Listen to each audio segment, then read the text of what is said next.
மத்திய கல்வி அமைச்சர் தர்மேந்திர பிரதானின் பேச்சுக்கு கண்டனம் தெரிவித்துள்ள முதலமைச்சர் மு.க.ஸ்டாலின் தன்னை மன்னராக எண்ணிக்கொண்டிருக்கும் அவருக்கு நாவடக்கம் வேண்டும் என்று கூறினார்.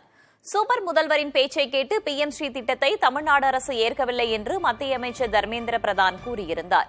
இந்நிலையில் அவருக்கு பதிலளிக்கும் விதமாக எக்ஸ் வலைதளத்தில் முதலமைச்சர் ஸ்டாலின் வெளியிட்டிருக்கும் பதிவில் தன்னை மன்னர் என்று எண்ணிக்கொண்டு ஆணவத்துடன் பேசி வரும் தர்மேந்திர பிரதானுக்கு நாவடக்கம் வேண்டும் என்று குறிப்பிட்டார். நிதியை தராமல் ஏமாற்றுபவர்கள் தமிழ்நாட்டு MP-க்களை பார்த்து அநாகரிகமானவர்கள் என்பதா என்று கேள்வி எழுப்பியுள்ள அவர், தமிழக மக்களை அவமானப்படுத்தும் அமைச்சரின் பேச்சை பிரதமர் மோடி ஏற்கிறாரா எனவும் வினவினார். NEP மும்மொழிக் கொள்கையை முற்றிலுமாக தமிழ்நாடு அரசு நிராகரித்துவிட்டது என்று குறிப்பிட்ட அவர், PM-ஸ்ரீ திட்ட MOU தொடர்பாக தர்மேந்திர பிரதான் அனுப்பிய கடிதத்திலேயே அது தெளிவாக உள்ளது என பதிவிட்டுள்ளார்.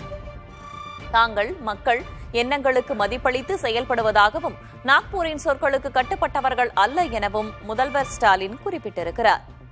தாங்கள் மத்திய அரசின் இந்த திட்டத்தை செயல்படுத்த முன்வரவில்லை என்று குறிப்பிட்டுள்ள அவர், தன்னை யாராலும் வற்புறுத்த முடியாது எனவும் தெரிவித்துள்ளார். தமிழ்நாட்டு மாணவர்களுக்கான நிதியை தங்களிடமிருந்து வசூல் செய்த வரியை விடுவிக்க முடியுமா முடியாதா என்பதற்கு மட்டும் பதிலளிக்க வேண்டும் என முதல்வர் ஸ்டாலின் பதிவிட்டுள்ளார்.